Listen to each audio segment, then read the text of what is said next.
Papers were not allowed in the house. They are not for children to see, nor young people to read. It is not well, and I have no patience for those that write this trash. All may not be bad, only silly, you know? And besides, I see no harm in supplying it if there is a demand. There are very many respectable people who make an honest living out of what are called sensation stories. There is a demand for whiskey, but you and I do not see fit to sell it to children. What right have they to put poison in the sugar plums and let the small ones eat it? If the honorable ones knew what harm they did, they would not feel that the living was honest. No, they should think a little, sweep mud in the street before they act. Well, Professor Bhaer, you needn't be so cross about it. But just look at this garbage. The Marauder's Mysterious Malady, and written by a lady.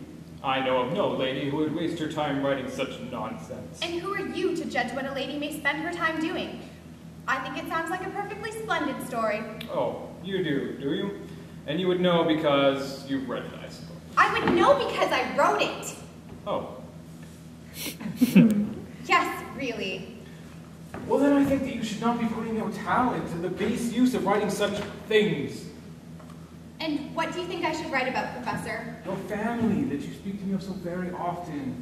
People that you love. Why have you not written about them? My family loves my stories. And why do you think that is? Because they're good. Or because they love you. You are presumptuous, sir. Miss March, we have both spoken our minds, as always. On this occasion, it does not appear to have benefited either side. Obviously.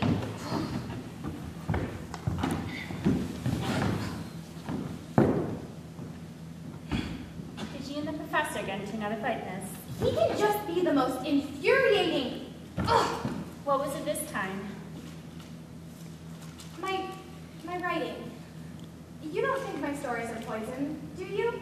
Oh no, miss. Why? They're absolutely sensational. Yes. Sensational. You must have lived such a wonderful life to write such wonderful stories. Not really. My life wasn't very exciting at all, in fact, before I moved to New York. It was just me and my sisters. How very long ago it all seems. We were so young that, like all children, we couldn't wait to grow up and be free of it all. Meg was the oldest at 16 and dreamed of being a fine young lady someday. And then there was Amy, the youngest, with her turned-up little nose and funny airs. And Beth, sweet, darling Beth, with her piano and her dolls, and more love in her tiny little frame than in all the rest of us combined.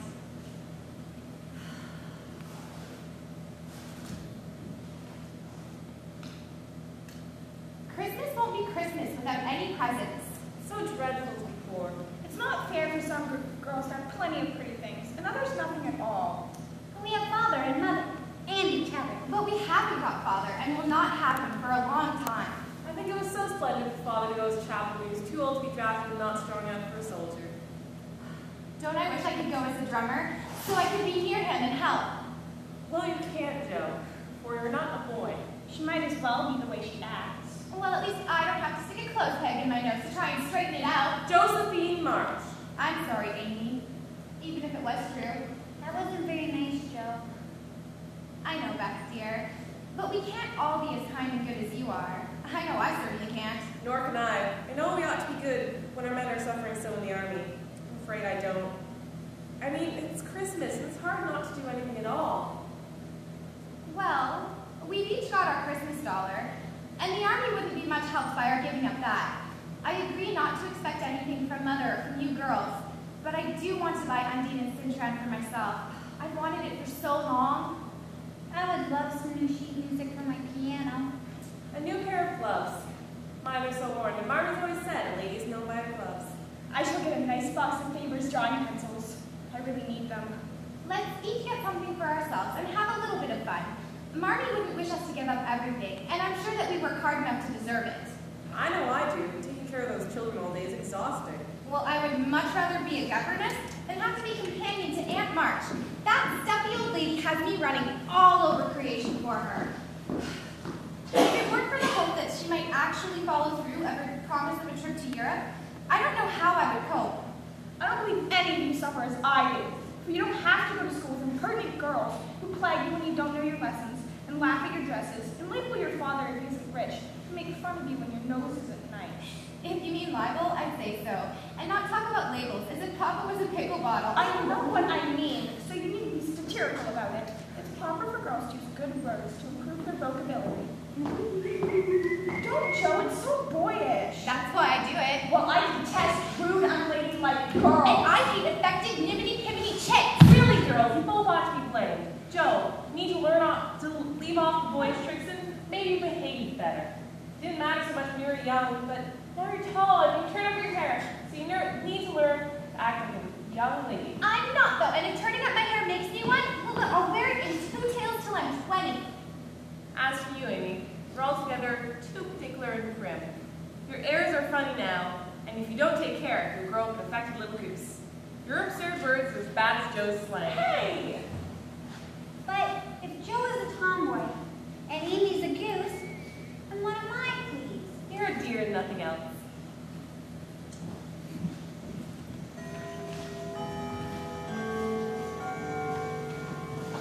They're quite worn out. Marmie must have a new pair. I was thinking of buying some with my Christmas dollar. That's like you, dear. No, I shall. Well, I'm the oldest. I'm the man of the house now that Father's away, so I shall provide the slippers, for he told me to take special care while Mother was gone. Here's what we'll do. I know. We'll each buy Marmie something for Christmas and not buy anything for ourselves.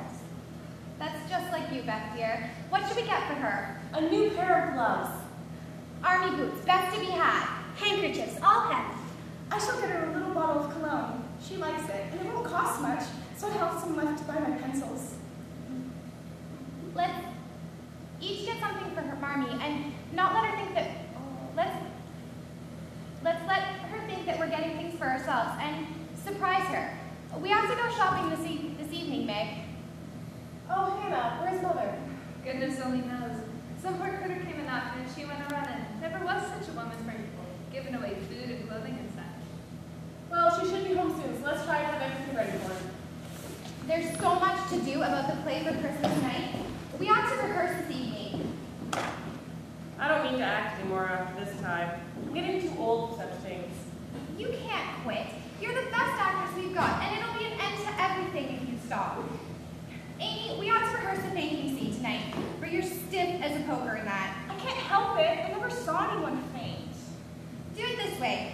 Clasp your hands across your chest like so, and then stagger across the room crying frantically, "Rodrigo, save me! Save me!" and faint. Rodrigo, save me! Save me! And It's no use. Just do the best you can when the time comes, and if the audience laughs at you, don't blame me. Oh, Joe, I don't know how you act and write such splendid things. You're a natural at Shakespeare. Not quite. I do think The Witch's Curse is rather nice, but I'd love to try Macbeth. If only we had a trapdoor for Banquo. I've always wanted to do the killing part. Is that a dagger I see before me? Its handle turned toward my hand. Come, let me clutch thee. Clutch it later, Marmie's here. Marmie! I'm glad to find you so merry, my girls. I have a treat for you. a letter? A nice long letter from Father. He is doing well and thinks he will get through the whole season better than we feared. He sends a special message for Christmas and all kinds of loving wishes to you girls. When will he be home, Marmie? Not for many months, dear. He will stay and do his work faithfully as long as he is needed, and we won't ask for him back a second sooner than he can be spared. Let's read the letter.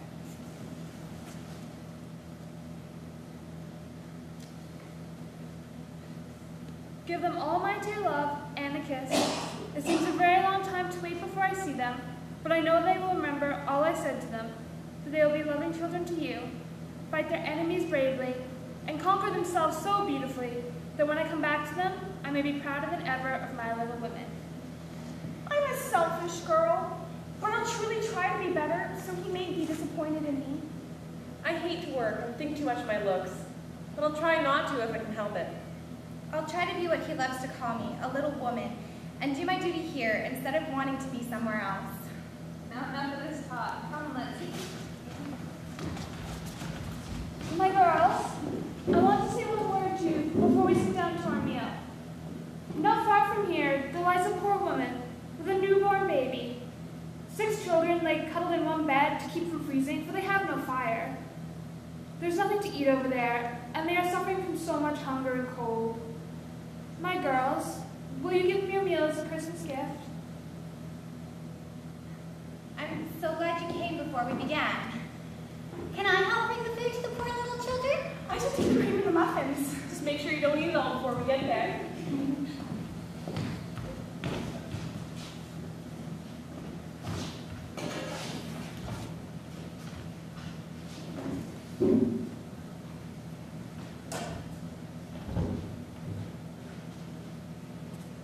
Oh, where are they eating that ball alone? She went off with it a minute ago to put a ribbon on it or some such nonsense. Don't my handkerchiefs look nice? Hannah helped me wash and iron them, and I marked them all myself. Oh, look, she's counting Mark's mother on them instead of M. Mark. Isn't that funny? Isn't that right? I thought it was better to do it so since Meg's initials are MM, and I don't want anyone to use these but Mark. It's quite all right. It's a good idea, quite sensible too. Now no one can ever mistake it. Mother will appreciate it, I'm sure. Quick, here comes Marmie. Hide the basket. Oh, it's just you, Amy. Where were you and what are you hiding behind you? Don't laugh at me. I only went to change the little bottle for a big one, and I spent all my money to get it. I'm truly trying not to be selfish. I was ashamed of my present before, but I'm so glad. Mine is the handsomest now. Here comes Marmie. Amy, quick, get the door. 3 cheers for Marmie. Merry Christmas, Marmie! Now, we got a surprise for you. What's your Marmie? Open mine first. Slippers from Joe, Only the best. and gloves from Meg? My, how elegant, Meg, darling. I knew you would appreciate them. And Beth, what lovely handkerchiefs. All hand embroidered, too. Do you really like them? Of course I do, Pat. And Amy, what an unusual cologne. How exotic. I knew she'd like mine best. My darlings, I don't know what to say. Thank you, girls. Were you really surprised? Very. Not as surprised as you're going to be. Oh, where did it all come from? Is it fairies? Santa Claus. Mother did it. Aunt Marge had a good fit and sent over the supper. All wrong. Oh, Mr. Lawrence sent it. The Lawrence boy's grandfather? Well, what such an idea is that? You don't even know him. He saw you take your presents this morning to the Hummels. He's an odd old gentleman, but your kindness pleased him. So now you have a little feast at night to make up for your bread and milk lunch. That boy put it into his head. I'm sure of it. I need to know him someday, for he needs fun. I know he does. The boy borrowed over the flowers himself. Why, he looked so wistful during all the frolic, and evidently having men of his own, I almost invited him. It's a mercy you didn't. But we'll do a play sometime that he can see. Perhaps he'll even help act. Wouldn't that be jolly? I've never had such a fine bouquet before. How pretty it is. They are lovely. The Beth's hand-stitched roses are sweeter to me. Oh, I wish I could send my bouquet to Father. I'm afraid he isn't having such a Merry Christmas as we are. And this note came for you, girls. Oh, see? A regular note of invitation for Miss Josephine and Miss March to something tomorrow night. Miss Gardner would be happy to see Miss March and Miss Josephine at a little dance to celebrate the coming new year. Marmie, may we go? If you'd like, dear. What shall we wear? What's the use of asking that when you know we shall wear our poplins? For we haven't got anything else. If only we had silk. When you're 18, perhaps, dear. Come help me put the waiting things in the kitchen, girls. 2 years is an everlasting time to wait. I'm sure poplins look like silks, and they're nice enough for us. Yours is good as new, but I forgot about the burn and the tear in mine. What should I do? The burn shows badly, and I can't let any more out. Well, you must keep your back out of sight all night. Front is all right, and don't keep your hands behind you. And hold your shoulders straight, and don't stare, and don't say Christopher Columbus, will you? Don't worry about me. I'll be as prim and proper as can be, and not get into any scrapes. Okay. If I can help it.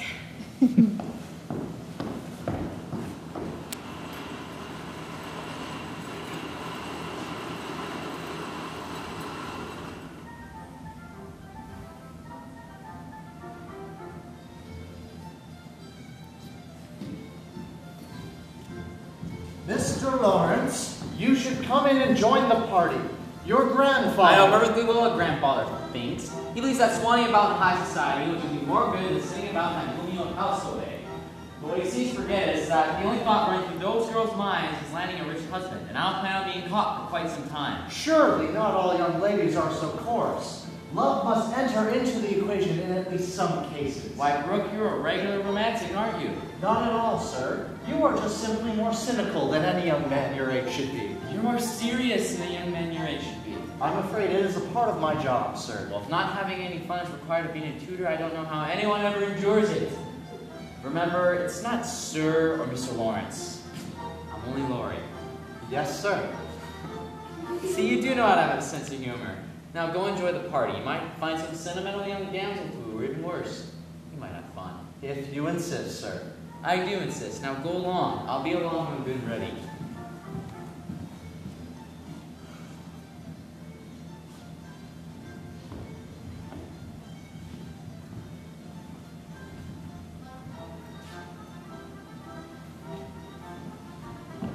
Now remember, don't eat too much.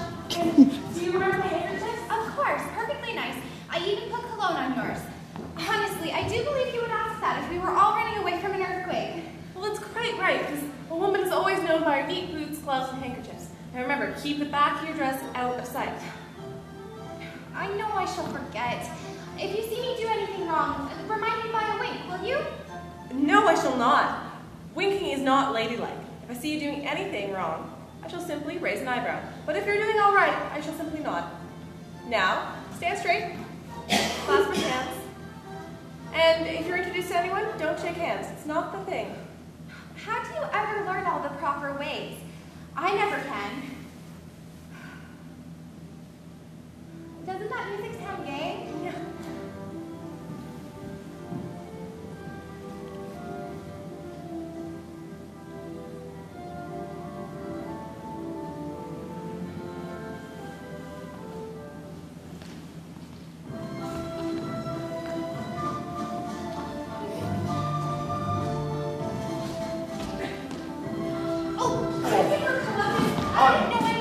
Here. Don't mind me, please stay. Shan't I disturb you? Not a bit. I only came here because I don't know many people and felt rather strange at first, you know. So did I. Please don't go, unless you'd rather. I do believe that we've had the pleasure of seeing you before. You live near us, don't you? Next door. Yes. We did have such a lovely time over your nice Christmas presents. Well, Grandpa sent it. Yes, but you put the idea in his head now, didn't you? How was your cat, Miss March? Very well, thank you, Mr. Lawrence. But I'm not Miss March. I'm only Joe. Well, I'm not Mr. Lawrence. I'm only Laurie. Laurie Lawrence. What an odd name. Well, my first name is Theodore, but I hate it. The fellows call me Dora, and I just made them call me Laurie instead. I hate my name, too. So sentimental. I wish everyone would say Joe instead of Josephine. How did you make the boys stop calling you Dora?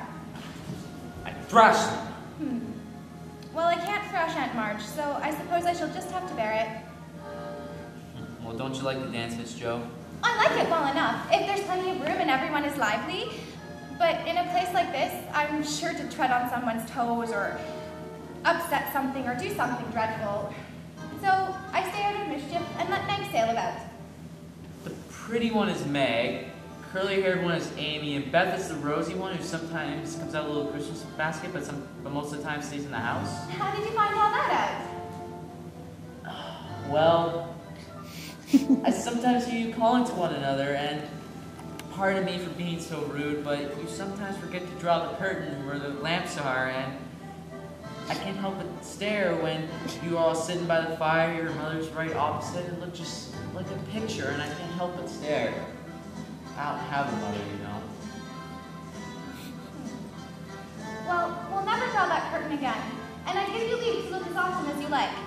I do wish, though, instead of peeping, that you'd come over and visit. Mother is so splendid, she'd do you heaps of good. And Beth would sing to you if I begged her to, and Amy would dance, and Meg and I would make you laugh over her funny stage antics, and we'd have jolly good times.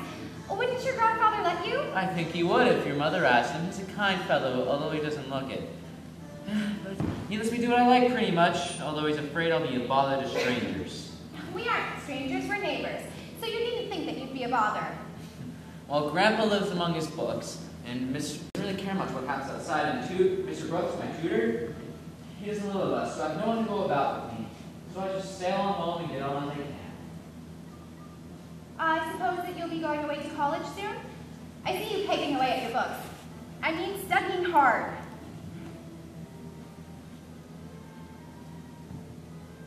You don't look as if you liked the idea. I hate it. It's nothing but grinding or skylarking. Well, what would you like then? To live in Italy and enjoy myself in my own way. That sounds like a splendid polka. Why don't you go try?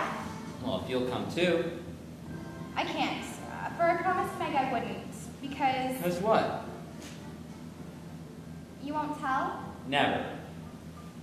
Well, I have a bad trick of standing before the fire, and so I burn my frocks. And I scorched this one rather badly, and though it's mended nicely, it still shows. So Meg told me to stay still so no one would see. You may laugh if you want to. It's funny, I know. Well, never mind that. I'll tell you what we'll do. We'll dance grandly around in here so no one will see us. Please.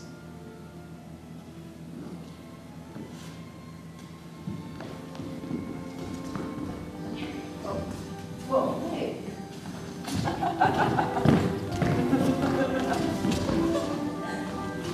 Oh, Joe, I sprained my ankle. My heel took a turn and gave me a sad wrench. I can barely walk, and I don't see how we're ever going to get home. I knew you'd hurt your feet with those silly shoes. I'm sorry, but I don't see what we can do except get a cottage, carriage, or stay here all night.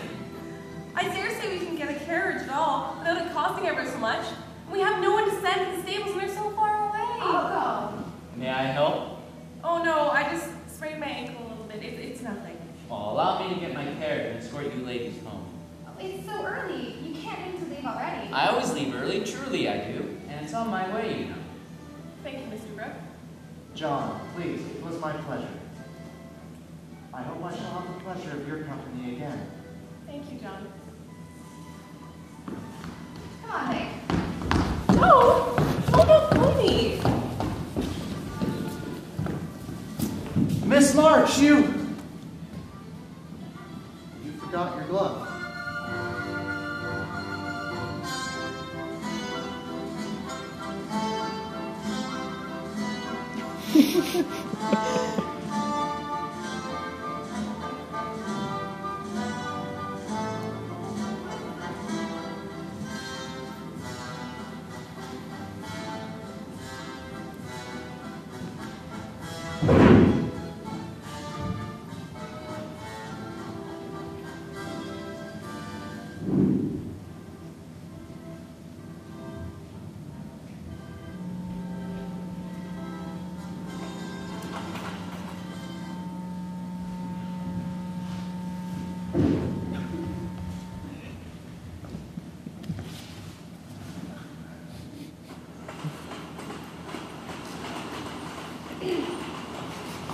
Mr. President and gentlemen, I would like to propose the admission of a new member to our club, one who highly deserves the honor, would be deeply grateful for it, and would be no end jolly and nice.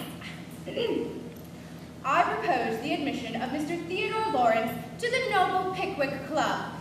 Come now, do have him. I say we put it to a vote. All in favor, please manifest it by saying aye. Aye. All contrary, nay. Nay. I'm sorry, we don't want boys in this club. We only joke and bounce about. It's a ladies' club. We want to be private and proper. I'm afraid he'll laugh at a paper and make fun of us afterward. Sir, I give you my word as a gentleman. Laurie won't do anything of the sort. He likes to write and can lend a tone to our contributions and keep us from being too sentimental. Don't you see? He can do so much for us, and we do so little for him. I think the least we can do is offer him a place here and make him welcome if he comes.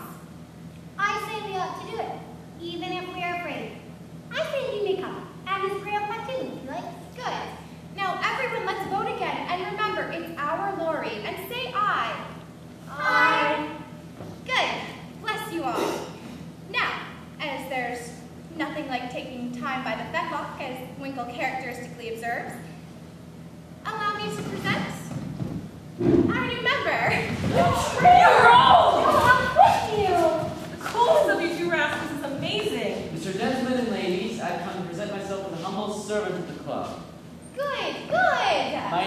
friend and humble patron who is so flatteringly presented to me is not to be blamed for the base stratagem of this. For I'm the one who came up with it, she gave in after lots of teasing. Oh, come now, don't lay all the blame on yourself. You know very well that I proposed the ambush. Don't listen to what she says. I'm never to do all this. But on my word, I shall never do so again. And henceforth, devote myself to the interests of this immortal club. I now propose a toast, as our friend and partner, to our brother. Friends forever and no grubbing. John Brooke were here. He'd be our brother, too. What do you know of him? Only what your grandfather told us about him. How he took good care of his mother while she was ill and wouldn't go abroad as tutor to some nice family because he wouldn't leave her. And then now he takes care of a nice lady who nursed his mother while she was ill and doesn't tell anyone. He's just as kind, as generous, and as good as he can be. Well, so he is, dear old fellow. It's like Grandpa to find out everything good about him and tell of it to others, but not tell him about it. He was wondering why your mother invited us here and treated him in the kind and beautiful style that she is. And he went on about you in a flaming style for days and days. If I ever get my wish, you'll see what I'll do for dear old Brooke. Well, you could do something for him now by not tormenting him. Well, how do you know I do? Well, I can always tell by his face when he walks away. If you've been good, he looks satisfied, walks briskly. If you've been tormenting him, he's sober and walks slowly as if he wanted to go back and do his work better. Well, how do you like that? You keep account of my good and bad remarks in his face, do you? Oh, don't tell him I said anything. I only said it so I could show how I care how you got on. Please, what I said here is said in confidence, you know? I don't tell tales.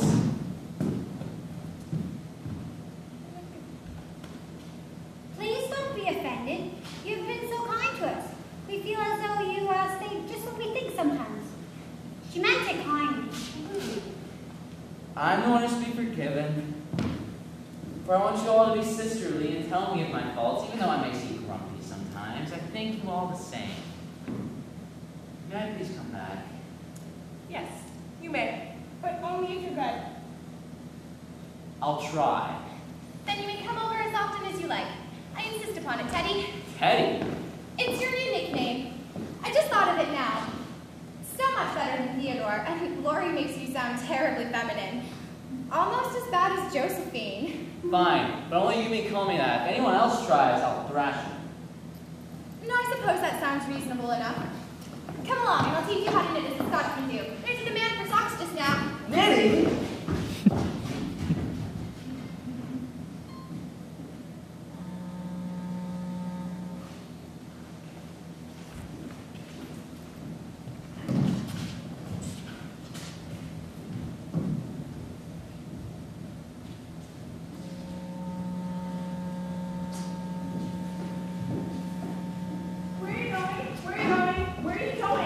Never mind. Little girls shouldn't ask questions. You tell me I should make my letting go too. About this fuss on the little piano. And I have nothing to do and I'm so lonely. Well, you can't, dear, if you're not invited. Meg, be quiet or you'll spoil everything. You can't come with us, so you may as well just stay where you are and don't be a baby and whine about it. You're going somewhere with Laurie. I know you are. You were laughing on the sofa last night. You stopped when I came in. Are you going with him? Yes, we are. Now be still and stop bothering us. You're going to the theater to see the Seven Castles, and I'm going to go too. For Marmie said I could go. I had my rag money. It was mean of you not to tell me in time. Listen for a second, Amy. You can't go this week because Marmie doesn't want you to go because you were sick with a cold last week. You're still not quite better. You can go next week with Hannah, and you'll have a great time. But I don't like that half as well as going with you and Laurie. Please let me. I've been sick for so long, and I'm dying for some fun. Do, Meg? Be ever so good. Suppose we take her. Marmie wouldn't mind if you bundle her up well. If she goes, I won't. And if I don't go, Laurie won't like it. And it would be very rude of her after we invited only the two of us, for her to go and poke herself in. Besides, she should know better than to stick herself where she isn't wanted. I shall go. Meg says I may, and if I pay for myself, Laurie hasn't anything to do with it. You can't sit with us, for our seats are reserved. Which means Laurie will give up his seat for you, which would spoil our fun. Or he'll go and get another seat. which isn't at all proper when you weren't asked. You shan't stir a step, so you may as well just stay still. Come on, Meg, Laurie's waiting for us. You'll pay for this, Joe March. See if you won't. Oh, fiddlesticks. No.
Yours, Marmie.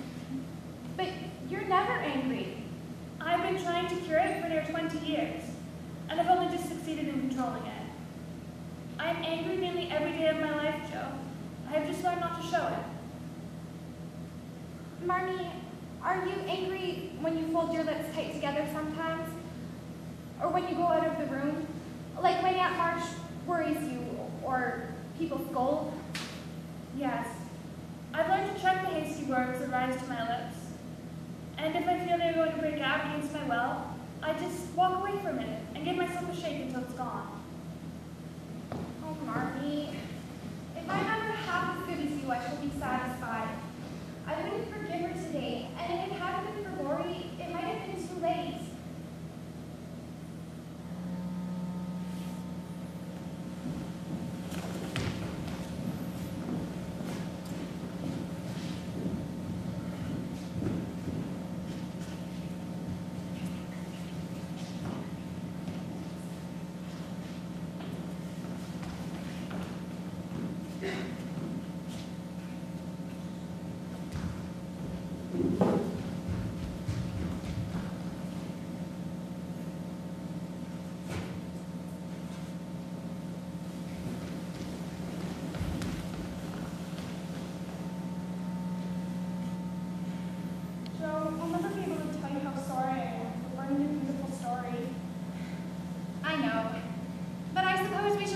To endure its absence in noble mourning. But you'll never be able to write it again. You said so yourself. Maybe not, but who knows? Maybe I'll write something even better. Now, run along and be a good girl. Go help Hannah and Beth in the kitchen. Oh, Laurie, come and help us. We're baking cakes, and if you help, we'll let you with the spoon. Leave poor Teddy alone. Hasn't he done enough for you already? Well, that sounds too tempting of an offer to refuse. You go on ahead, I'll catch up later. And you're up to some mischief, Joe, so fess up. So are you. I can always tell. I have a secret. What's your secret? If I tell you, you must tell me yours. I haven't got any. Of course you do. You can't hide anything from me, so up and fess, or I won't tell. Is your secret a nice one? Oh, listen, it's all about people you know and such fun. I've been aiming to tell you this a long time. Come, you begin. You promise you won't tell? Never. And you won't say anything to the girls? I don't tease. Well, I left a story with the newspaper man last week, and look, here it is, all in print.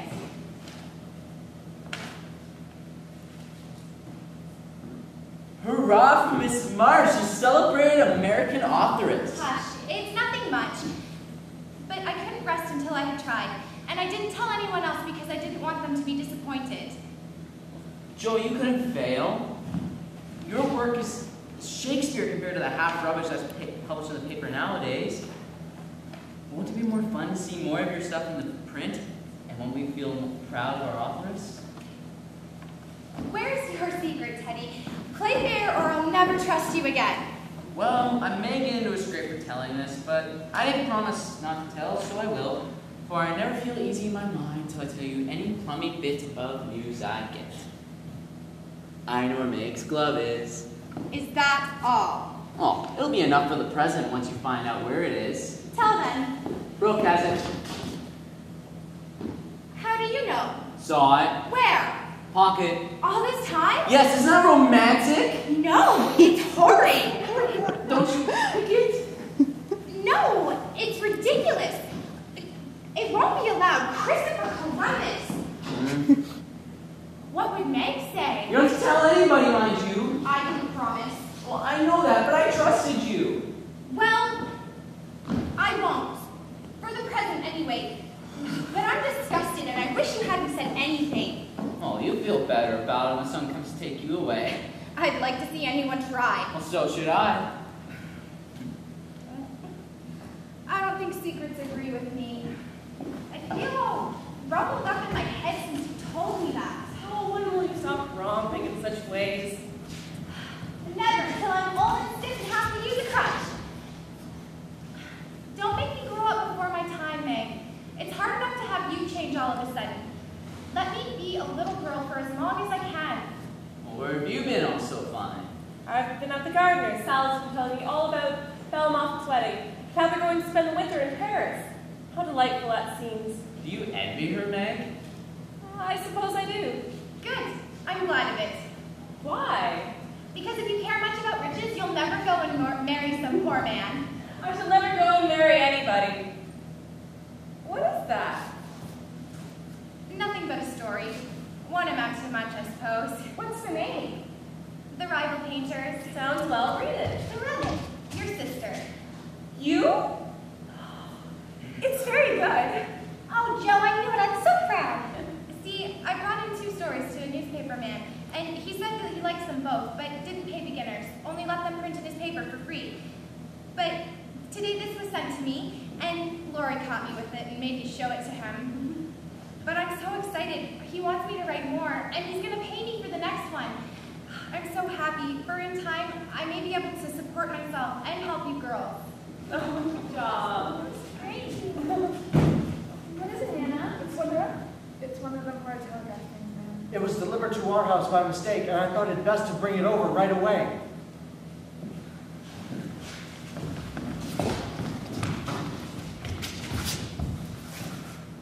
Mrs. March, your husband is very ill. Come at once. S. Hill Blank Hospital, Washington.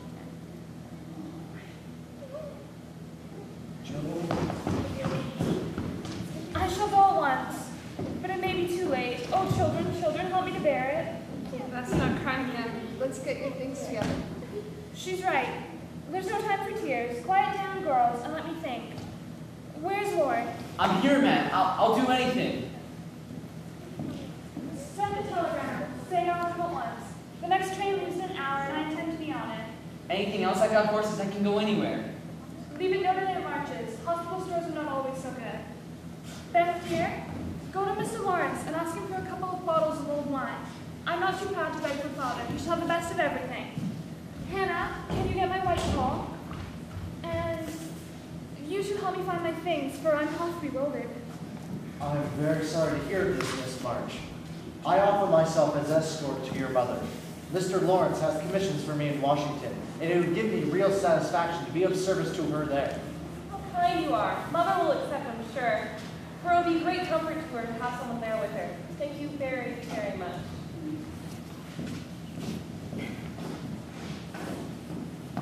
Here's my contribution towards bringing Father home and making him comfortable. Joe, where did you get it? $25? I hope you haven't done anything rash. No, it's mine, honestly. I didn't beg, borrow, or steal it. And I don't think you'll be disappointed because, well, I only sold what was my own. Your hair? Your beautiful hair. Oh, Joe, how could you? You're one beauty. My dear girl, there was no need of this. It doesn't affect the fate of the nation, so don't wail. My head feels deliciously light and cool, and the barber on the corner said that I'd soon have a curly crop that would be boyish and becoming and easy to keep in order. I'm satisfied, so please, take the money. Tell me about it, Joe, for I'm not quite satisfied. I cannot fault you, for I know you sacrificed your one vanity, as you call it, for your love. Oh, my dear girl, there was no need of this, and I fear you will regret it one of these days. No, I won't. What made you do it? Well, I was wild to do something to help Father. I hate to beg, to borrow as much as Mother does. And I knew Aunt March would croak. She always does if you ask for so much as a 9 pence.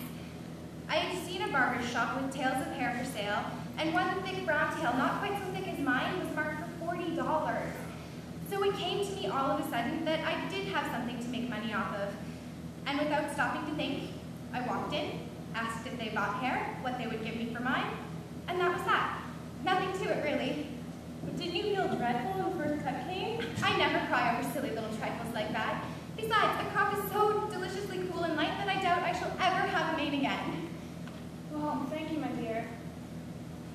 Girls, I leave you to Hannah's care and Mr. Lawrence's protection. Hope and keep busy, and remember that no matter what happens, you can never truly be fatherless. Yes, Mother. Come and say goodbye to us.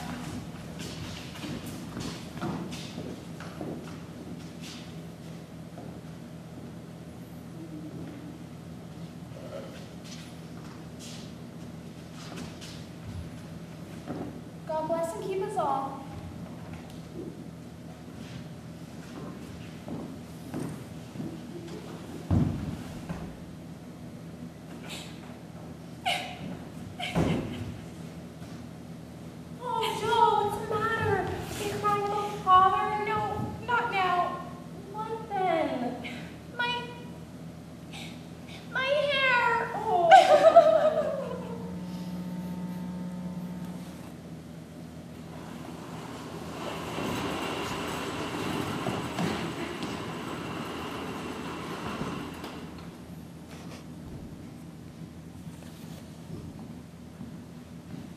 gentlemen, we will now take a quick 15-minute intermission. Thank you.